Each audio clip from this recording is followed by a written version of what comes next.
Hi, everybody. Welcome to Sam's Big Blog this week.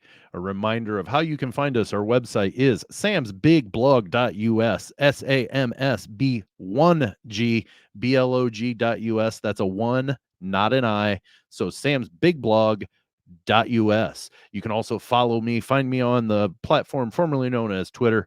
It is Sam Sprunger1 at Sam Sprunger1. On the Instagram, it's at Sam's Big Blog with a one, not an I.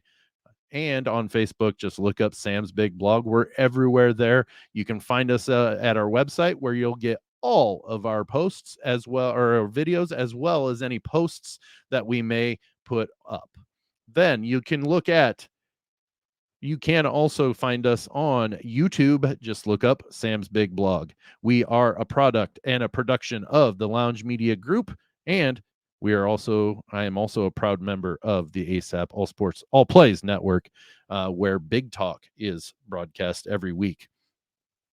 So this week's topic, it's a one that we covered. Dalton and I covered this last week on Big Talk. We were talking about the new schedules for the new look Big Ten for this next coming year, the basketball season. The home and away schedules came out for the Big Ten, including the four new members: USC, UCLA, Washington, and Oregon. And we got to talking about on the topic of these mega football conferences and how football drives the bus on at all D1 schools. It doesn't matter if your school is 0-11 or 0-12, however many games you play anymore. I think it's 12. It used to be 11, but you can play up to, or 12 is the regular norm for for a schedule. But you can go 0-12 and your football program is still going to bring in more money than most universities. It's going to bring in more money there than it is any other sport.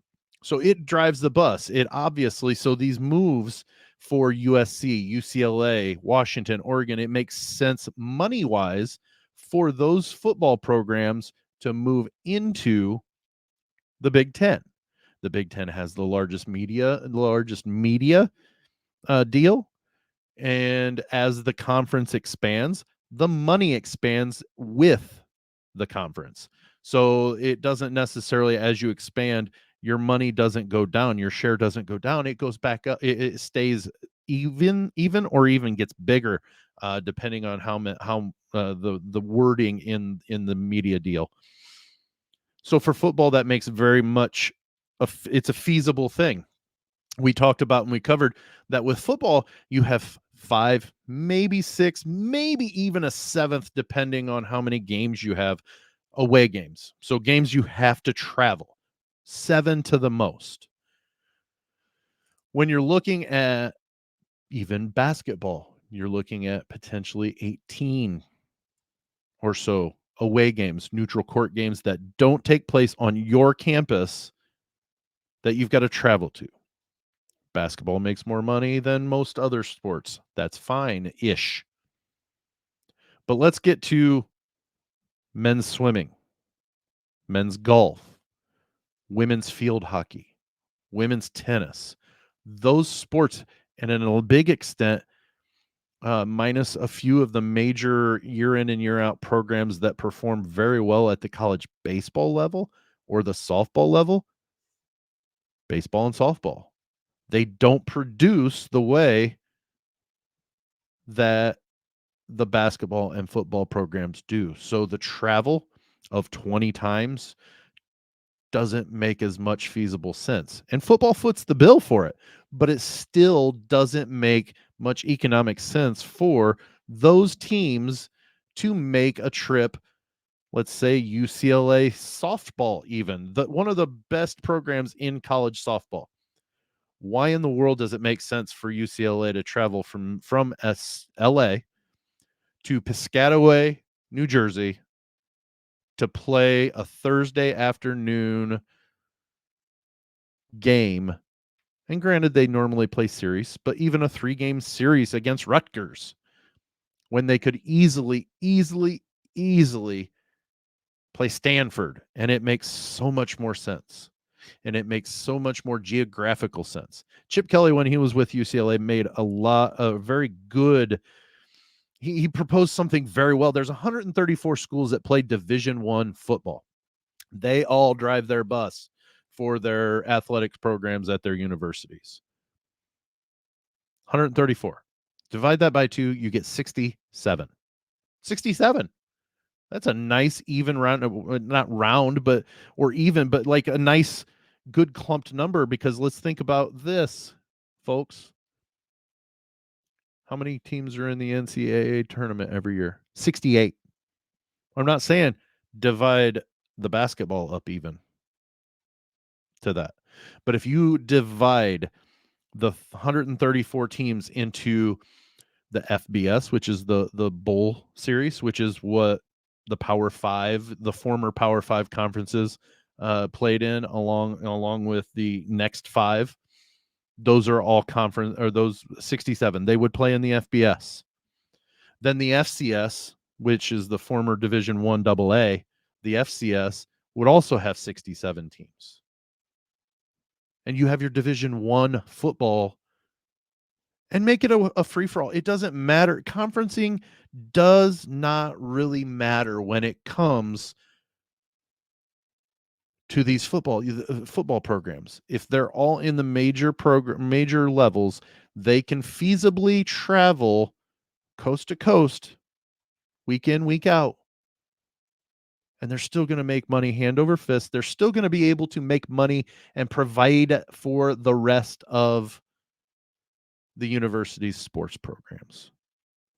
What we're going to run into with forcing tennis, golf, these less productive and obviously non-revenue producing sports to play in these football mega conferences is you're going to find universities not liking how much money they're making from having to do that. So eventually you're going to see Northwestern cut their golf program, men's and women's. They no longer play golf. They make it an intramural sport to where the intramural sports travel very closely to the university. But if you pull football off and make them their own sport or their own thing, their own entity, you'll run into they're still producing a lot of money.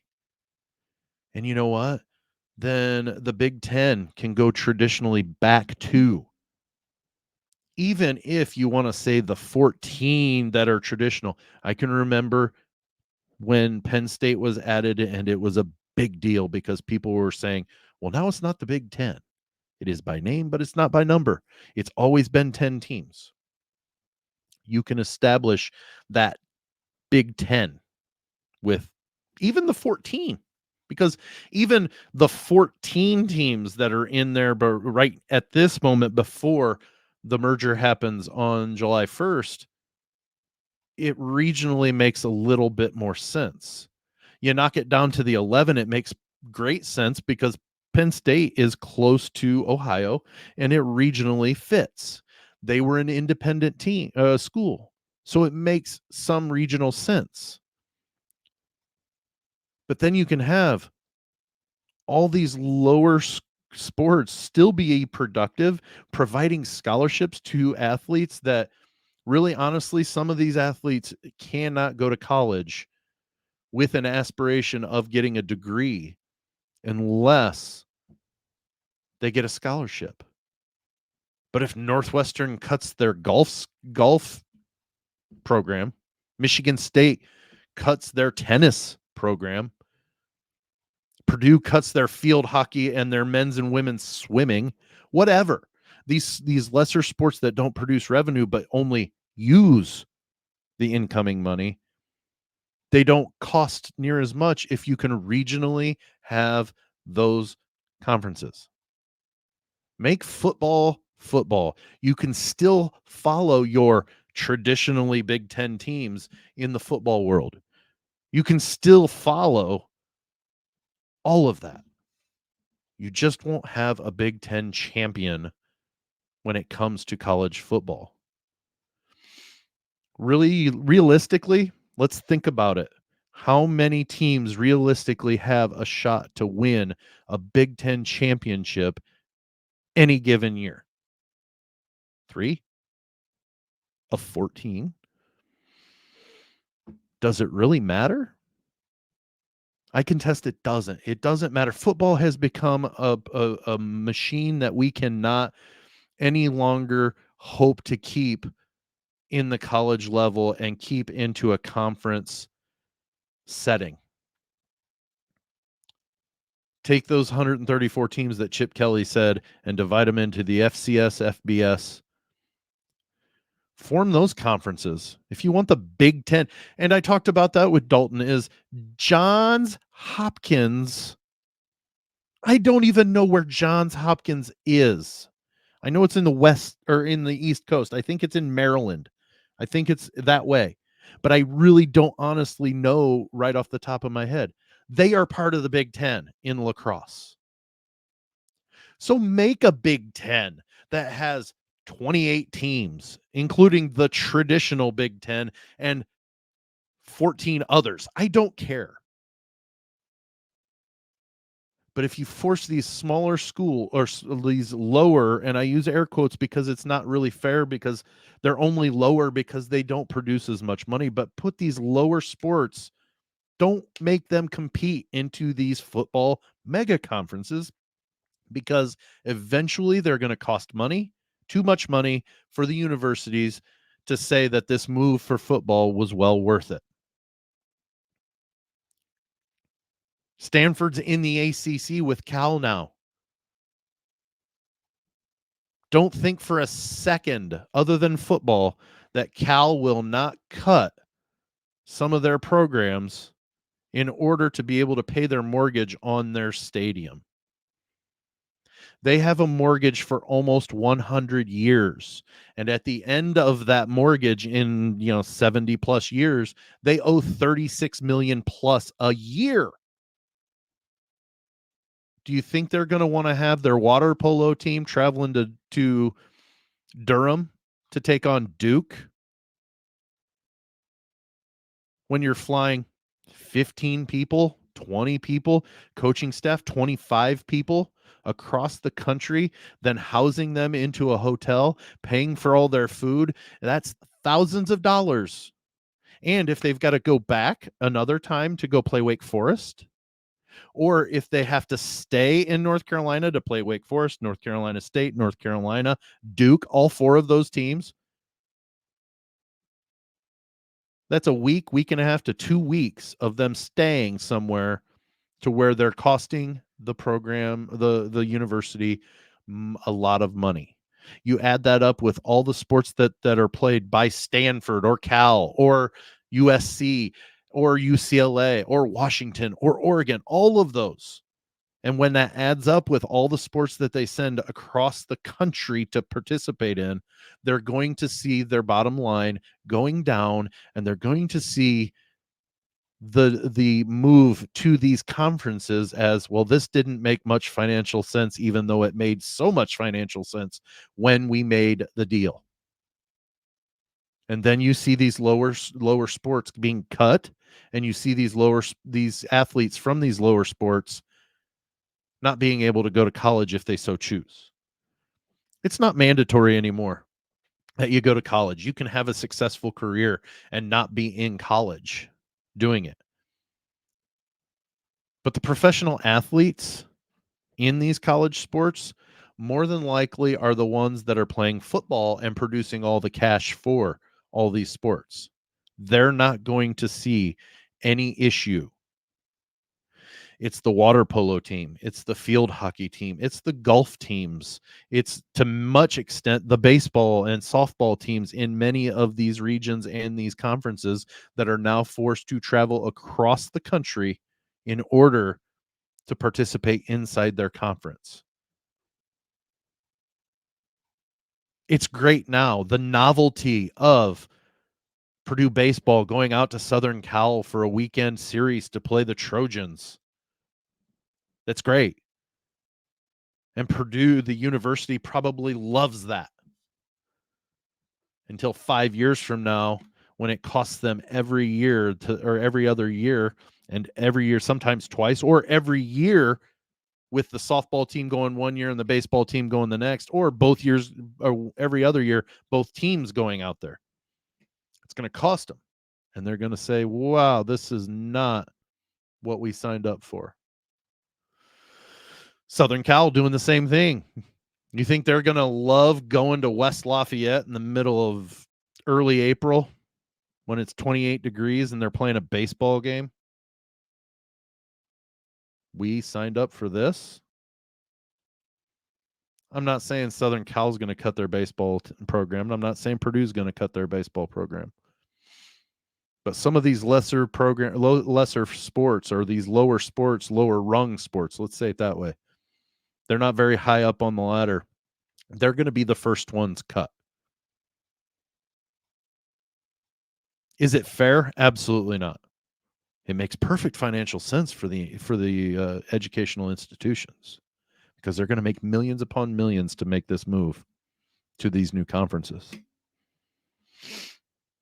But it's the lower rung sports that are going to pay the price eventually, because the bottom line isn't as big as what they were expecting it to be when they made the move.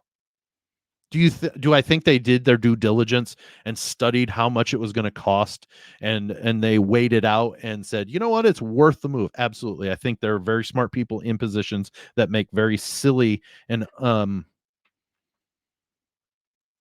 unfortunate decisions. I have a saying that I tell my sons many times, or people that are we're talking about a topic that just doesn't something that went into effect that just didn't make sense. And that statement is, sometimes things are great in theory and they need to stay there. It makes perfect theoretical sense to pull one of their two major programs, well, three if you think about Oregon, and Washington's won national championships too. So all four of these teams move into the Big Ten in July. Football wise, UCLA basketball wise, all of them are traditionally very strong football programs, or at least have been in the past. All of them have been to Rose Bowls. All of them in my lifetime, except for UCLA, have won or gotten to the national championship game, or a national championship style game. And Washington and USC have won them. So theoretically, those four moving to the Big Ten makes perfect sense. The conference isn't worried. They're not losing money. They're pulling money in. Their shares go to their schools the same. It's the schools that are going to decide, this doesn't make financial sense for us. We're going to have to cut these three men's programs at the lower rung levels and these three women's programs lower levels to keep Title IX equal. You got to cut them equally. But we're going to cut 6 different programs, 3 on each side. And we're going to save a bunch of money, because now we don't have to fly those people to the other side of the country to compete. That, or, well, no. And they make them intramural, to where all of a sudden they're playing intramurally regionally. Costs a lot less to fly people around or to drive people around on buses regionally. West Lafayette to Champaign, Illinois is 90 miles. West Lafayette to Los Angeles, California, thousands. And you have to fly, or it's going to take days to get out there. I think the college football world needs to really think about it. The NCAA governs governs football and all but has no claim on their national champion. The CFP does. The college football playoff does. Not the NCAA. They don't make any money on it. They don't do anything. So the commissioners of these conferences and these athletic directors from these universities really need to decide whether or not it's important to have all sports be in the same conference. We already do it. Johns Hopkins was the Big Ten lacrosse champion this year. They don't play any other sports in the Big Ten that I'm aware. Notre Dame plays hockey in the Big Ten. All but football is part of the ACC. Shoot, they're part of two different conferences other than their football. It's doable, it's feasible, and it makes more financial sense. And if the universities want to make more money, it would make extreme financial sense for them to move to the Chip Kelly thought process of taking all the D1 schools and dividing them into the FCS and FBS football program divisions, and don't have them part and don't make the rest of the sports fall in line into that same conference. Shoot me your thoughts. Let me know what you're thinking. Do you agree with me? Do you think I'm crazy? What parts do you agree with? What parts do you want to argue with? Do it civilly, and I'll have no problems having a conversation with you. Go to Sam's Big Blog, SAMSB1GBLOG.us, samsbigblog.us. Follow me on the ways above on social media. Reach out to me. Let's have a conversation, and we'll see you next time on Sam's Big Blog.